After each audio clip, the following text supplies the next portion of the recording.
Welcome to the Applied Blockchain podcast, where blockchain technology and innovation are in the spotlight. My name is Ben-Ari, and I'm the founder and CEO of Applied Blockchain, and I'll be your host as we dive into relaxed conversations with industry experts and thought leaders to get their views on what they're building, the Web3 ecosystem and its transformative impact on the modern world. Pedro López-Belmonte, welcome to the Applied Blockchain podcast. Thank you, Lee. I'm very happy to be here. Thank you for having me. No, it's a pleasure.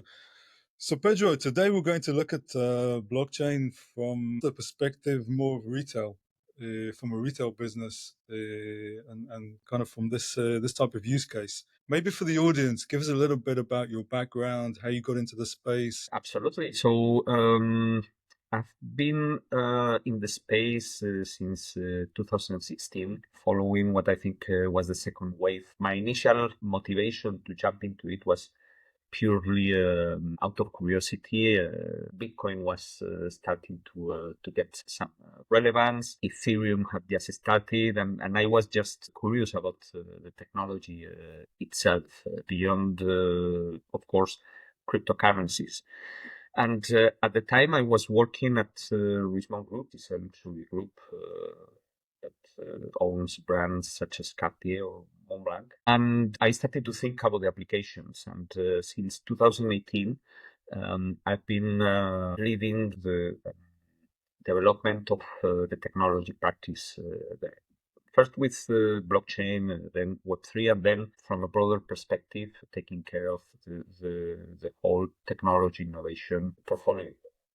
And my focus there has been always to test, to try to find out pragmatic applications, right? Rather than be excited, being excited about the technology itself, trying to find out those points where the technology can solve problems, mitigate pain points, and essentially deliver value. And I found quite a few. So Pedro, your background are you originally technical, or you came more from a business background? I have an Greek background. Actually, I didn't study technology. My studies focused on physics science.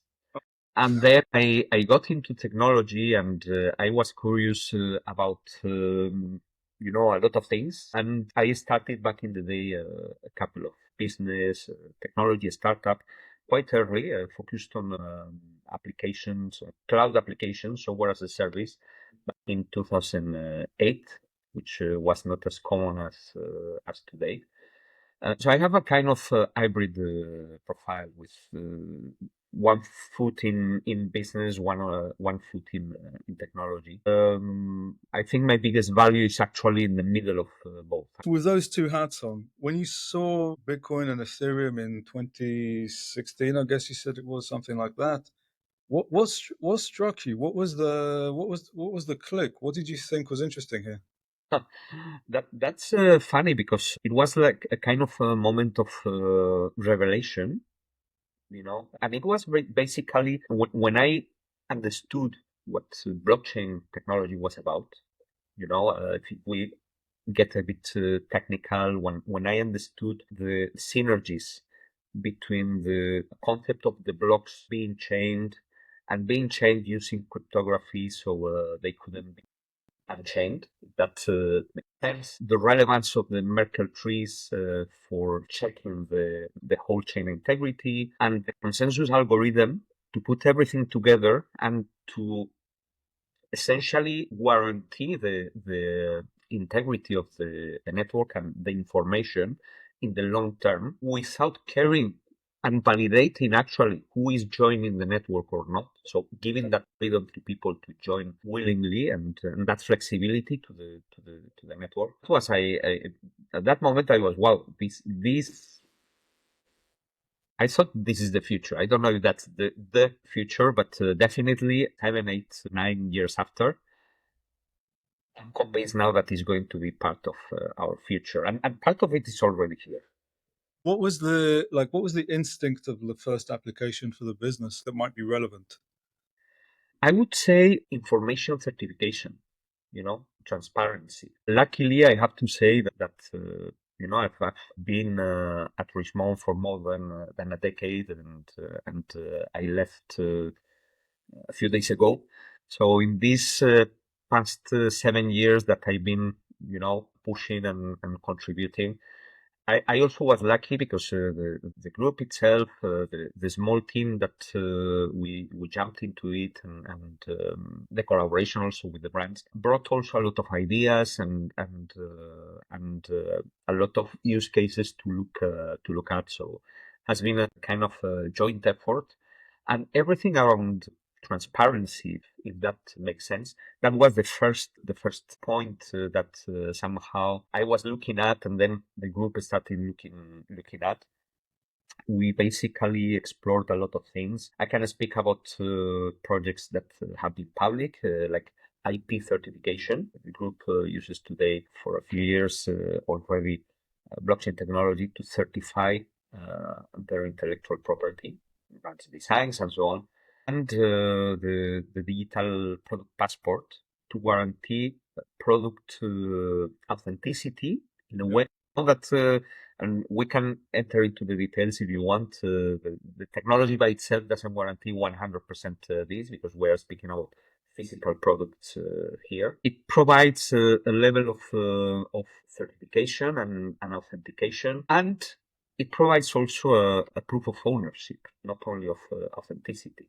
And those qualities helps to fight against counterfeits, especially in a world today where we live online quite a big portion of our time, and we do a lot of things, especially purchasing and selling. In this case, the secondary markets are very dynamic for all kind of products, but also for luxury ones.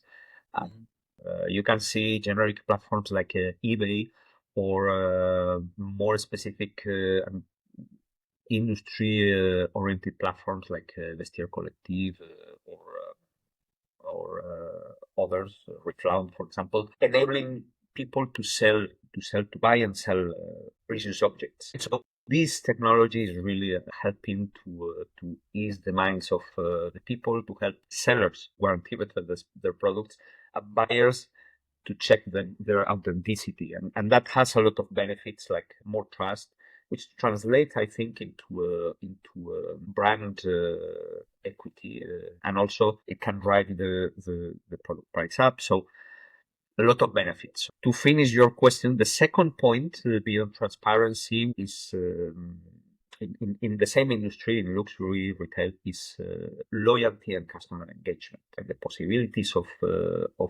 this technology for loyalty and customer engagement are amazing. I think the technology is already changing the way the technology is being applied, like CRMs. Right, this technology allows for more accurate information, having less personal information, which might seem contradictory, but when you look at it with detail and in depth, absolutely possible. A reality. There are a lot of actors playing now in that specific field. So I would say those are the two main categories where I started looking one after the other. But I'm still, very very bullish about them today. Okay, yeah. Very interesting. What can you tell us about, I guess, the very difficult area of like matching the physical with the digital? Because we kind of know the digital works. Yes. I feel fairly comfortable with that. Yeah. But when you're dealing with counterfeit, you've kind of got to ensure that the two things that they're absolutely matched, right? How do you? I mean, is there anything you can share your thoughts about that? Absolutely. That's a very good question, and many people think that with digital product passport, or a digital certificate based on blockchain or whatever, however you want to call it, is not enough. I might agree, right? Let's take whatever object. I would say a piece of jewelry or a watch, right? I'm working with the watchmaking industry for a long time, so let's use that example. Iron watches are can be very valuable. They are being traded. The secondary markets are a reality for those products. And of course, they can be, and they are counterfeit. Let's say that you go and buy whatever your favorite watch is, and it comes with a digital passport on the blockchain, right? You claim the underlying NFT because at the end of the day, there is an NFT behind all this in the blockchain with your wallet. And now it's yours. It's yours physically, but also digitally. It has with the digital product passport supported by an NFT. What we have done essentially is to create a digital identity for the watch, and it's been done by the brand producing the watch, which makes sense. It kind of mimics the physical work, right? Yes, and also a certificate. Maybe there's some products where you get a certificate of authenticity from the manufacturer, right? Exactly. So now you have your watch. First of all, let's consider if you have not purchased in a brand boutique, right? You purchased it in a third party. Let's consider for a moment the scenario where that party maybe is not a legitimate one, and they wanted to replace the real product with a counterfeit. Yeah. Right? They can do it, certainly. Blockchain is not going to prevent you doing that. Or another scenario, you buy it, you replace it with a counterfeit, and now you want to sell it in a secondary market. Yeah. While that's possible, imagine that it's myself as a buyer who wants to purchase now your product. If I do my due diligence using the digital passport, I can definitely go and check, first of all, the digital passport integrity, the NFT details, when the token was created, and especially by whom, and be able somehow to check that the brand has been the one creating that, right? The brand wallet or the brand keeper has been the one used to create that asset. That would give me somehow the information that the watch might be legitimate. Yet, I insist in the scenario, the watch maybe you replaced or someone else replaced with a counterfeit. Yeah. Yes, that's possible, but how much scalable is that? Yeah, they can't do that twice, right? Counterfeit is today playing the game of the volume, right? Imagine iconic brands. I'm going to mention, I don't want to point in any direction, but I want to mention Rolex because it has been one heavily impacted with counterfeits. How scalable is for counterfeit to do that operation? It is not, right? Either they buy the whole production of Rolex and then they replace and then they sell the authentic products in secondary markets. Which could be possible, but the more these digital passports are adopted, the more difficult that becomes. Yeah, they can only do it once for one product, and that's right. They can't double spend the certificate, basically. Exactly. Or they could also try to counterfeit the digital passport itself, but blockchain doesn't lie. As long as we have a way to check the provenance, not specifically of the watch, but of the digital passport, of the NFT associated to the watch, that's also very, very difficult. Yeah. It's also something, presumably, that marketplaces, because it's wanting to educate buyers and say, as a buyer, you need to check for this. Yes. You could certainly get marketplaces on board with it because it's digital, a marketplace could immediately verify the certificate of the owner that's putting the item up for sale. They are doing it, and I can, for example, name two of them. Specifically in watches, eBay is doing that. They partner with some brands, already even providing the information of the digital passport in the advertise of the watch. So if you as an owner has a watch of one of those brands who has a digital passport in the blockchain, you can place an ad on eBay and put or add the information of the digital passport. So potential buyers will see and can check, and this potentially is giving more trust, right? Yeah. There is also another case in fashion. Chloe, which is also part of Richemont, pioneered a couple of years ago the usage of digital passport for traceability and also for resale. And they are doing that with Vestiaire Collective, which is a French marketplace, very focused on high-end products, mainly fashion. So you can also check the provenance there. I have to say that to my knowledge, the Chloe digital passport is not on blockchain, but the principle is the same. I believe it's perfectly valid today to test those technologies because there's a lot of things to test, not only the ownership part and not only the blockchain part, right? But the more this technology gets adopted, pushed also by regulations, and the more it gets standardized, the more we are going to see all these digital passports supported by blockchain and by underlying NFT. Okay, very, very interesting. Makes a lot of sense, and you've laid it out for us very clearly, I think. Pedro, the second point you mentioned was loyalty. Yeah. Right, and we've seen, been in the industry for a while. We've seen different loyalty experiments and so on. Where do you think the value or the potential is, if any, in relation to the technology? I think actually loyalty has been explored by brands, but it might sound a bit contradictory because it has been quite explored, but at the same time, I don't think brands in general have been able to unlock the potential, at least yet. The potential of blockchain technology for loyalty, in my opinion, is tremendous. Why? Because it's a perfect platform for let the users play. Right. For example, I'm going to put to comment two different initiatives to illustrate somehow the difficulty of this. I'm going to mention it because it was probably the best known project. We have the Porsche NFT that was launched a couple of years ago. Yeah. It has been deemed as a failure. I understand, and I think they didn't reach numbers.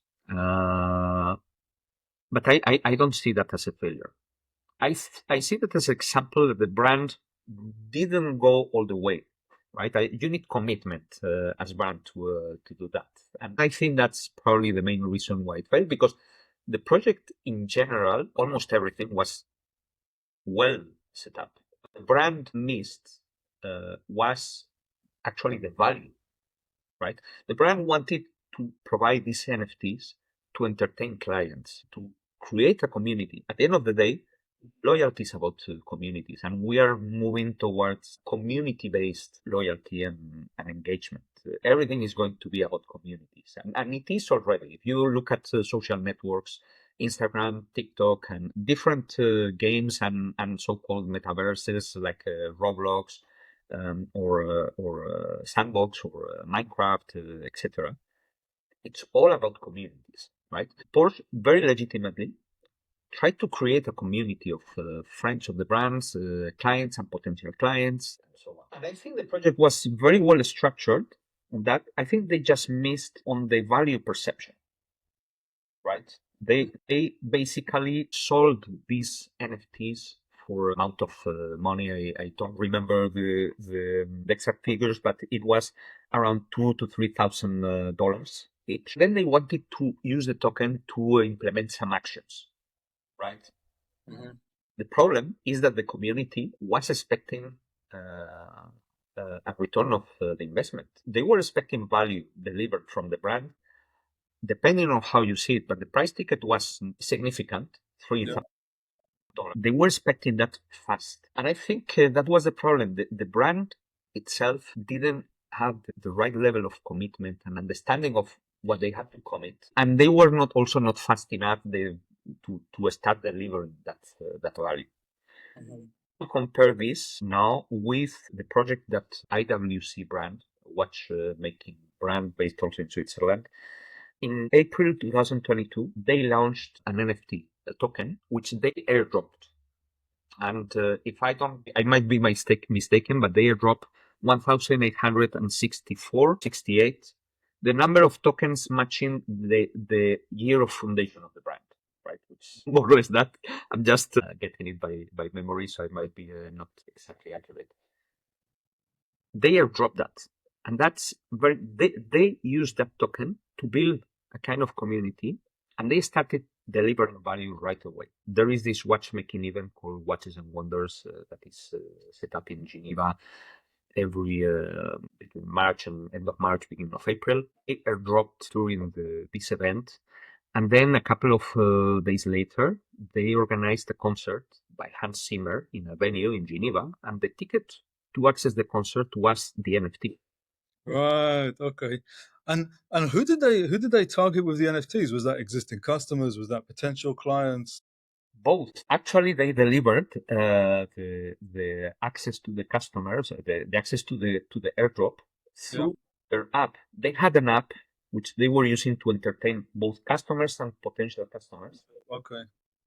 I thought the setup was really, really smart. That's very clever because the app itself is already acts as a wallet as well. Right? Exactly. An app audience was already there, right? Yeah. Have your audience and you're giving that to an audience that you already know somehow. Okay, and I guess the people receiving the airdrop, they wouldn't have known at the time what they were able to redeem. Exactly. It's a little bit like, I don't know, my daughter was one of the first. She bought the pre-sale of a Taylor Swift song, and afterwards that gave her access to the first of the concert or something like this. But that was a surprise. Yes. Okay. Those are the things that generate engagement, right? IWC started to do those things, inviting people to wine tasting experiences, for example, or to some events they were organizing. The brand is sponsoring Mercedes F1 team, so they started raffling as well each year a few VIP tickets for one of their Grand Prix. I think it was Miami. And all that without the client having to pay for the token. Mm-hmm. So if you think about that, that's where I want to go. Yeah. That main difference between Porsche and many others, it's not only, it's many others, and these guys from IWC. Yeah. So the client got that without doing anything. It was just first come, first served. Mm-hmm. And they started receiving value. So the perception of the client is that the value received is net positive. Yeah. Yeah. Yeah. This can this be done selling the tokens? Of course, but you need to be sure as a brand that you are delivering more value to the client than you're asking from them. Yeah. You know, so that I think that's a good example of how NFTs and tokens can be used for loyalty, and there are a lot of possibilities. Another application of these NFTs is the POAPs, the proof of attendance, and POAP Studio based in Paris. They are crushing it, doing since 3-4 years a lot of experience with a lot of different brands. Fashion brands, watchmaking brands, beverage and spirits, car brands, and it's very interesting because that plays a bit with the moment, right? The pop-up you scan where you are there, and it kind of taps into the gamification, treasure hunting, experiences like that. So there are a lot of possibilities that can be articulated with NFTs in a very fun way and in a very engaged way. I think the keys are, as a brand, you need to understand very well what is the value that you are providing and what is the value that you're asking in exchange, and always try to be net positive. That's point one. Point two, you need to be committed to creating a community. You need to be entertaining the community, whether in Discord or any other tools. You need to commit people to and resources to articulate that. Pedro, I guess if I think about like what's unique about this being on an NFT as opposed to the brand doing it without the technology, the thing that would spring to my mind is the secondary market. You have this infrastructure in place in order to have this secondary market, and the secondary market plays with the hype and the fear of missing out for other people and the demand and the hype, if you like, that go with it, right? I've got one of these.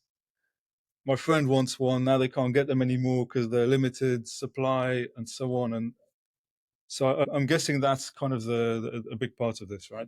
Absolutely. Going back to the IWC project, IWC did that. They dropped this limited amount of tokens, and that was it.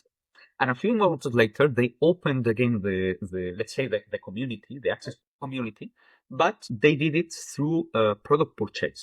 So if you don't have a token and you want to become part of the community, you have to buy a product. But again, it's about you buy the product and you don't have to pay a premium to become part of the community. Yeah. But there's already value and demand there by that point. It's like an add-on of the product. So that's also very meaningful and it's very effective. Yeah, and also because they surprise people the first time by dropping these and then putting value behind them, the community becomes more alert to the brand and what the brand's doing going forward because they want to be there when the next one comes, right? I can tell you, my friends in Zurich, specifically, as the brand is very close to Zurich, they started asking me, "Hey, do you know if I buy a watch, I can become part of the Diamond Club because it's very cool, and I'm hearing this and that." So they created a lot of expectation, but in a very organic way, very legitimate, and it was, it was very nice. I think it's very beautiful. I'll say as an anecdote, at some point, probably like, I don't know, 3 years into the company, I was taking my kids to school and the dads on the way to school would start asking me about how do I buy this and how do I buy that. That's when you know you've hit mainstream. Yeah. Yeah. Word of mouth. That's always the best. Pedro, super interesting. You give us a really interesting angle here, and from like a genuine place, and with some real sort of quite deep, insightful use cases as well. Yeah, I want to thank you. That's really interesting. Thanks to you. Pedro, before we go, I guess one thing I ask guests at the end of the podcast, a bit of a tradition now. Have you got any content, maybe a book, another podcast, a TV show, anything that you kind of you really enjoyed and you want to recommend? It doesn't even have to be related to the topic. Wow, that's a lot of things. I would your podcast, obviously, because I haven't listened to all episodes, but You got some. the majority of them, and it's very nice. That's first point. I would say, in terms of books or readings, please go and read the Bitcoin white paper. Okay. A lot of I think that's the beginning of everything, and a lot of people through the years they have asked me, "Hey, I would like to jump into the topic.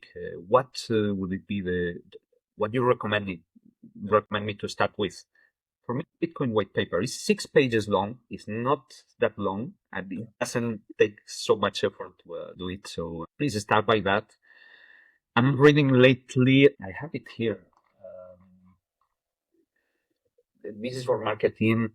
Seth Godin. Okay. Very interesting. Very interesting. Wow, I'm taking a note as well. Very, very interesting. A different perspective on marketing, especially from outsiders like me. I find very interesting Lex Friedman podcast. I know that that is very mainstream, and the format is different. It's very long episodes. I never listen to one straight away. I split it in pieces. But blogs again, Vitalik Buterin.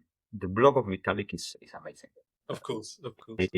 Around Web3. Follow Animoca as well. I think they have a very interesting angle of blockchain, not necessarily focused on crypto. So it's more my turf is more on utility, NFTs, real world assets. But I think it's very, very pragmatic, and I like the way they do it. Interesting. And that's it. Well, I like very much music, so if you want to listen to some interesting music, go listen Frank Zappa, for example, one of my favorite ever. Or Brian Eno, which is a British artist, which is amazing. Is sometimes it's a tough pill to swallow, I have to say, but just in case, I leave it there. Okay, amazing. Pedro, once again, thank you very much. It's been great to have you on as a guest, and I hope to stay in touch. So thank you. Thank you, Adi. It's been my pleasure.